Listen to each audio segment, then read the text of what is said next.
참 힘들고 어려운 한 해를 보냈습니다마는 2020년 마지막 주일을 우리 하나님 앞에 감사하며 드릴 수 있도록 하셔서 감사합니다. 그리고 이 모든 것 하나님께 영광과 찬양을 올립니다. 오늘은 끝이 시작보다 나은 삶이라고 하는 제목으로 말씀 선포하겠습니다. 전도서는 얼마나 인생이 덧없는가를 노래하는 내용이 많이 기록되었습니다. 해 아래 새 것이 없다, 해 아래 모든 것이 헛되다 라고 하는 내용들로 가득 차 있습니다. 하지만 결국에 가서는 창조주 하나님을 기억하며 경배하고 사는 삶을 노래하고 있습니다. 오늘 본문인 7장을 보면은 이처럼 덧없는 인생 가운데 좀 더 나은 삶의 방식이 무엇일까라고 하는 것을 우리에게 가르치고 있습니다. 첫째, 과거에 얽매이지 말아야 합니다. 10절 말씀입니다. 옛날이 오늘보다 나은 것이 어찌 믿냐 하지 말라. 이렇게 묻는 것은 지혜가 아니니라. 끝이 시작보다 나은 삶은 옛날이 오늘보다 낫다라고 하지 말아라 그랬어요. 자, 옛날이 오늘보다 낫다라고 하는 말은 것은 과거에 얽매인다는 말입니다. 오늘이 과거보다 낫다라고 하는 것은 과거에 얽매이지 않는 삶을 이야기하는 겁니다.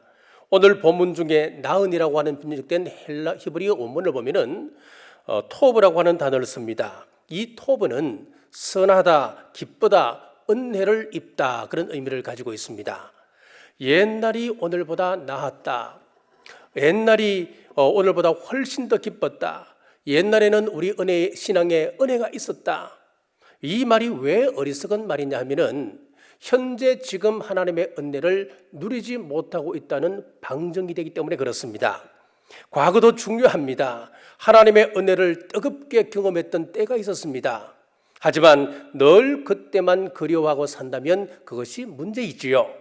지금 은혜를 받아 천국을 살아야 되는데 지금 은혜 받고 천국을 살아가는 사람을 보면 도리어 핀잔을 주는 거예요.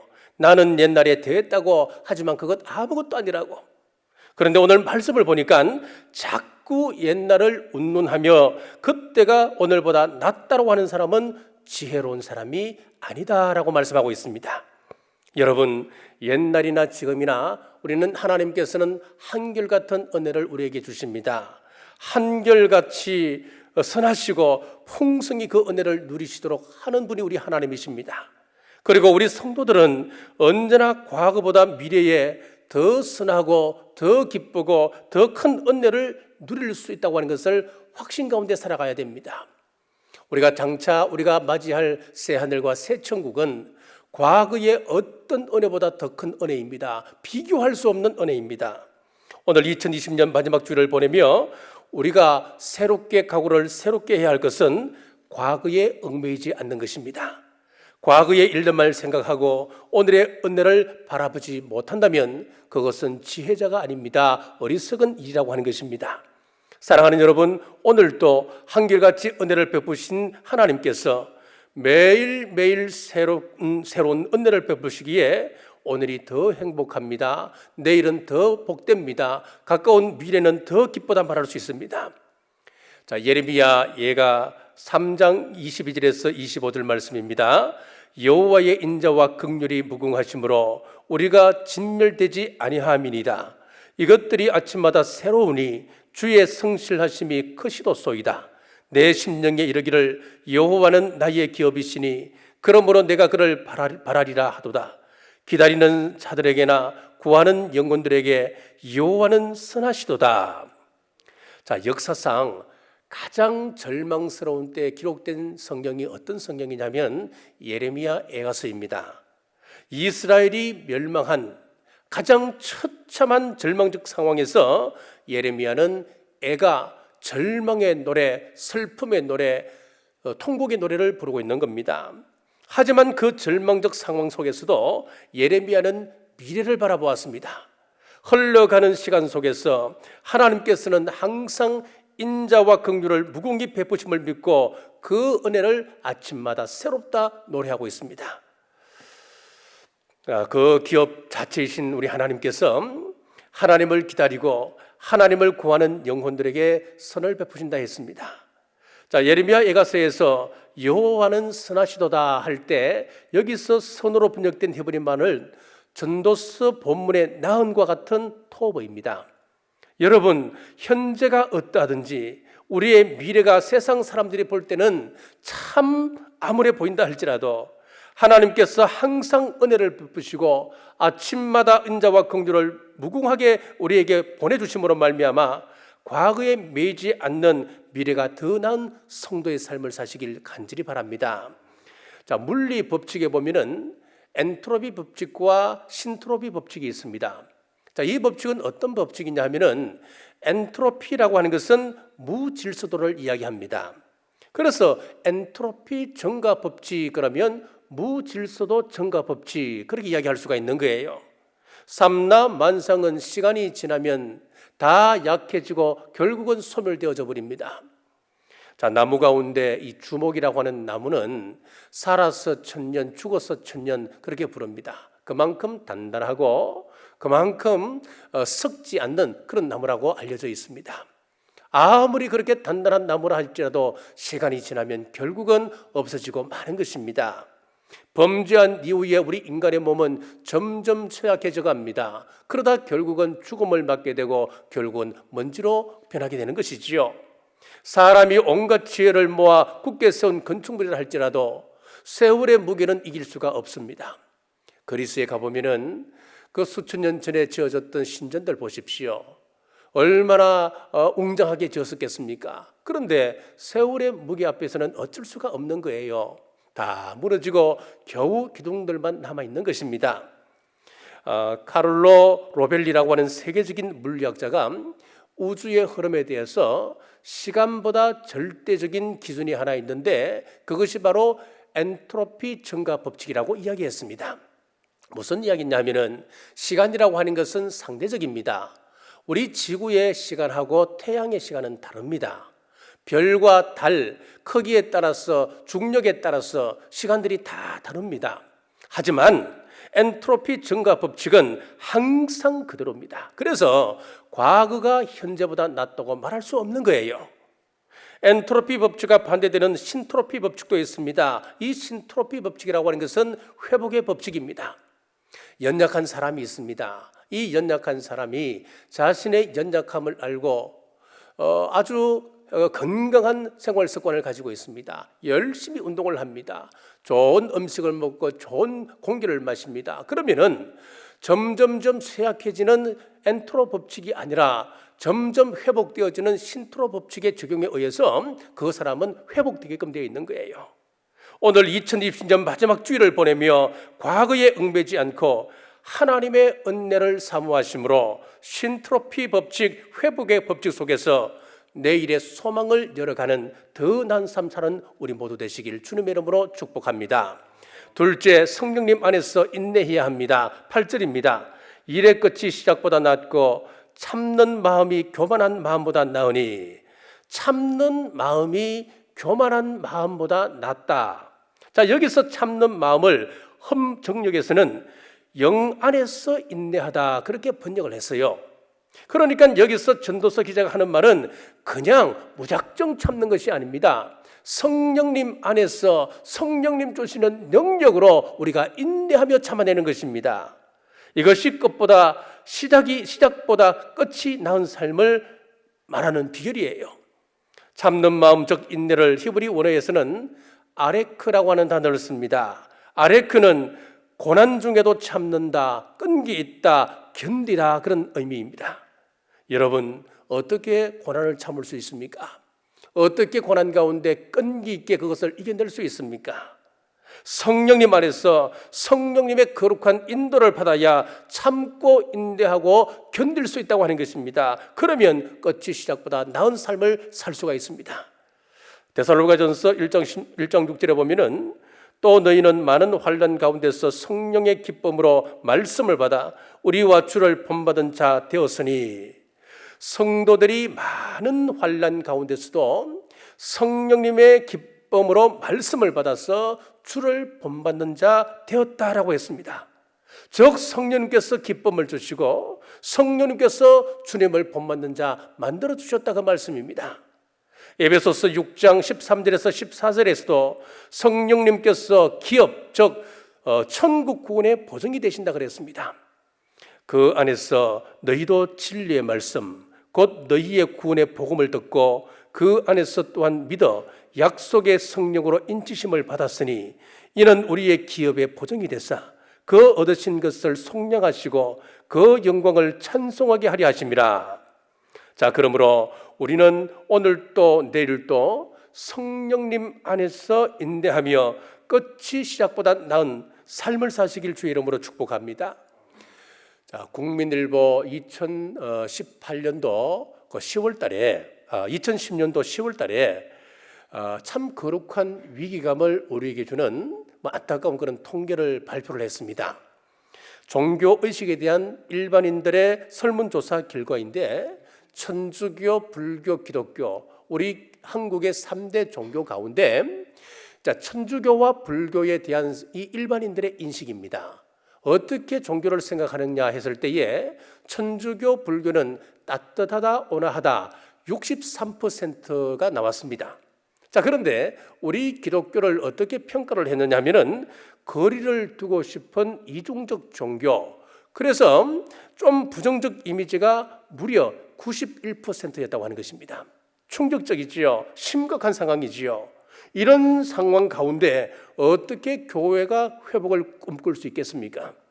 교회가 이렇게 부정적 이미지로 변질된 것은 왜일까요? 그것은 교회가 교회답지 못했기 때문에 그렇습니다. 성도가 성도답지 못했기 때문에 그렇습니다. 목사가, 장로가, 집사가 직분에 걸맞는 삶을 살지 못했기 때문에 그렇습니다. 초대교회는 인스턴트 사역이 없었습니다.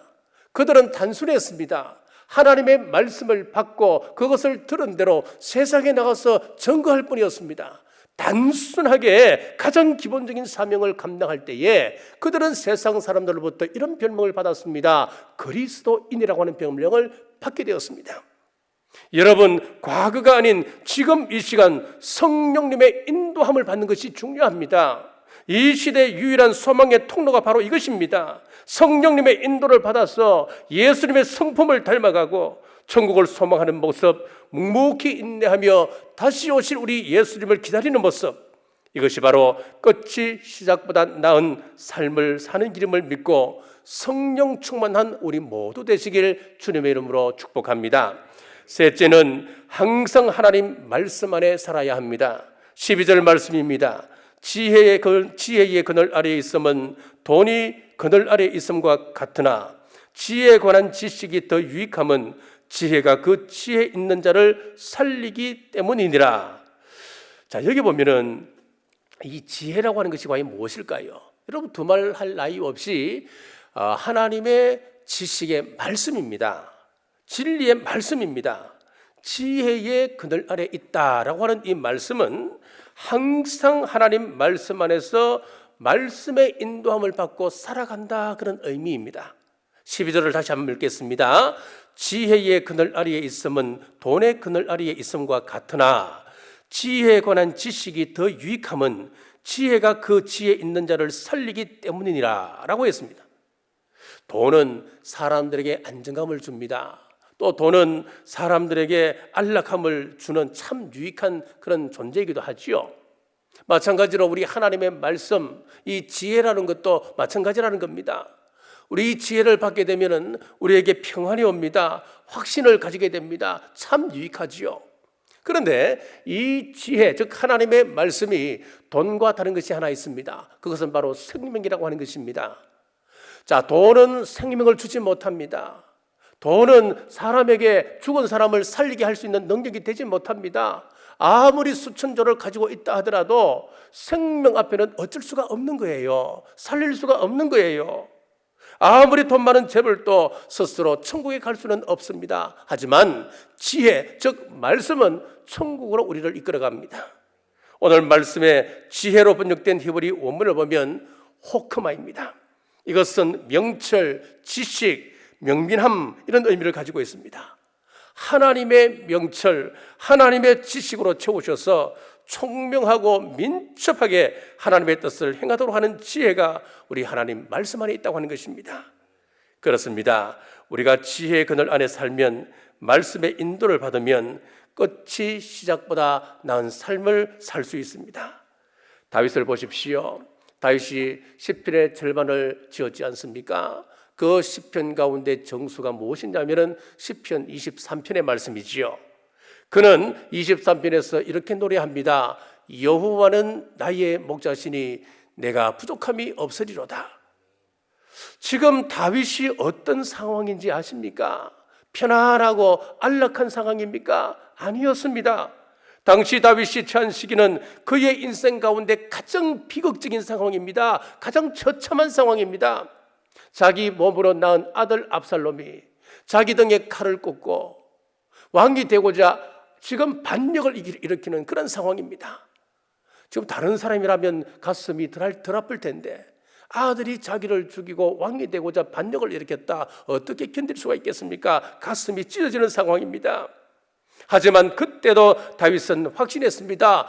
여호와께서 나의 목자 되시기 때문에 나를 푸른 초장 쉴만한 물가로 인도하십니다 라고 했습니다.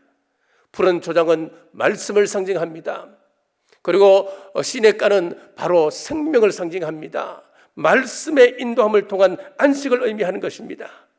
말씀의 인도가 있기 때문에 과거 영화보다도 현재 지금 아들에게 쫓기는 삶일지라도 내일을 바라보았기 때문에 내 영혼을 지켜주시고 또 의의 길 진리의 길로 인도하신다, 그런 고백할 수가 있었습니다.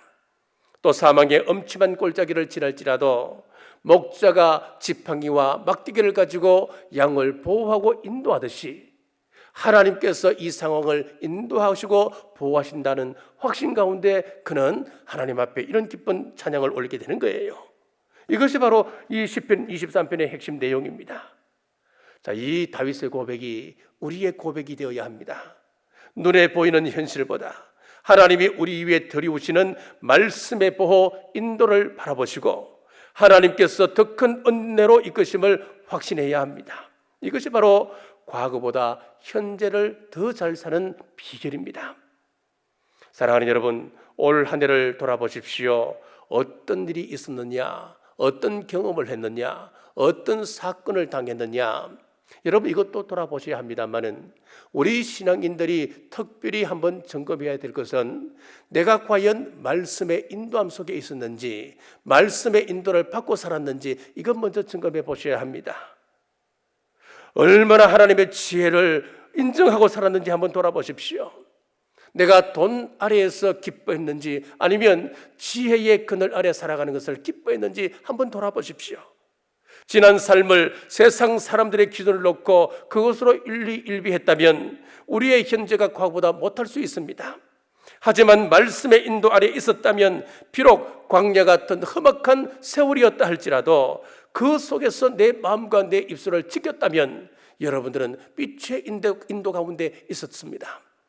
그러면 항상 우리는 과거보다 현재가 낫다고 고백할 수가 있고 현재보다 영원한 천국을 기대케 하는 미래는 더 우리에게 소망을 준다 고백할 수 있는 것입니다. 말씀을 맺겠습니다. 축복의 원리는 분명합니다. 이스라엘 백성들이 법궤를 모시고 있었다고 하나님의 복을 받은 것 아니었습니다. 법궤라고 하는 것은 약속입니다. 약속이라고 하는 것은 상방계약을 이야기합니다. 하나님께서 로마서를 통해서 이렇게 말씀합니다. 자녀이면, 로마서 8장 17절입니다. 자녀이면 또한 상속자 곧 하나님의 상속자요 그리스도와 함께한 상속자니 고난도 함께 받아야 할 것이니라. 하나님의 후사는 영광을 얻기 위하여 고난도 함께 받아야 된다 그랬습니다. 하나님께서 저와 여러분을 위하여서 독생자 예수 그리스도를 죽이시면서까지 사랑해 주셨다면 저와 여러분들은 어떻게 해야 됩니까? 우리도 똑같이 언약의 백성, 약속의 백성으로서, 상방 계약을 맺은 약속의 백성으로서 우리 또한 하나님 앞에 우리의 것을 내놓아야 합니다. 주님을 위하여서, 하나님 나라를 위하여서, 복음을 위하여서 나를 부인하고 나를 거절해야 되는데, 그래야 약속의 복을 받을 수 있는데, 그분이 싫어하는 건 나도 거절하고 수 있어야 되는데, 내 것은 하나도 버리지 않는 채 주여 주여 복만 달라고 하니까 그것이 바로 기복신앙이 되어져 버리고 마는 것입니다. 여러분, 기복신앙이라는 것이 뭐 다른 것이 있습니까? 말씀에 어긋나 있는 것, 내 욕심을 따라 구하는 것, 그것이 기복신앙이지요. 그런데 성경의 원리는 분명합니다. 약속이라고 하는 것은 하나님께서 우리에게 주셨다면 나도 하나님께 바쳐야 되는 거예요. 하나님께서 나를 위하여 생명을 버렸다면 나도 하나님을 위하여 생명을 바칠 각오가 되어 있어야 하는 거예요. 여러분, 올 한 해를 돌아보십시오. 여러분들은 올 한 해 어떻게 지내셨습니까? 다가오는 새해에는 어떤 삶을 사시겠습니까? 매일매일 사이는 하나님의 은혜를 바라보고 매일매일 사이는 하나님의 축복을 소망하며 과거보다 오늘을 위해 또 진실되게 성실하게 주어진 하루를 살아가는 것입니다. 또 성령님 안에서 인내해야 됩니다. 고난의 때든 또 절망의 때든 항상 하나님 말씀 지혜의 그늘 아래 있어야 합니다. 새해에도 환난과 어려움이 우리에게 찾아올 것입니다. 아니, 올해보다 더한 어려움이 우리에게 닥쳐올 수도 있습니다. 그때 과거에 매이지 않고 항상 성령님 안에서 하루하루 인내하며 지혜의 그늘 말씀의 인도를 받아서 어제보다는 오늘이 더 나은 삶을 사는 우리 남부의 모든 권속들 되시길 주님의 이름으로 축복합니다. 기도하겠습니다. 아버지 하나님, 오늘 2020년 마지막 주일을 보내며 전도서를 통하여 귀한 말씀 주심을 감사합니다. 여전히 우리의 신앙이 과거에 얽매여 있지 않았는지 돌아보고 성령님 안에서 하루하루를 인내하며 지혜의 그늘 말씀의 인도하심을 따라 살게 하옵소서. 돌아보면 참 힘든 한 해였습니다. 하나님의 자녀들에게 복을 주시되 성읍에서도 복을 받게 하시고 들에서도 복을 받게 하옵소서. 들어가도 나갈 때도 신령한 꼴을 얻게 하여 주옵소서. 가정들마다 삶의 문제가 해결 안 받게 하시고 직장을 잃은 자들에게는 섬길 수 있는 직장을 주옵시며 혹독한 경제난으로 고통 가운데 있는 이들에게 회복의 은혜를 주셔서 꾸어줄지언정 꾸이지 않도록 은혜 주옵소서.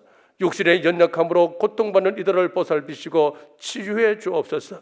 우리 교회가 비전 2027을 선포했습니다. 교회의 비전이 나의 비전되어 기도하며 기쁨으로 동참할 때에 교회를 통하여 역사하시는 하나님의 복을 누리게 하옵소서. 포스트 코로나 시대를 대비하며 메신저 뉴스라는 전도 콘텐츠를 준비했습니다. 이 도구를 잘 활용하여 복음의 문이 닫히기 전에 힘써 전하는 우리 남부의 권속들 되게 하여 주옵소서. 다시 오실 예수님 이름으로 간절히 기도드리옵나이다. 아멘.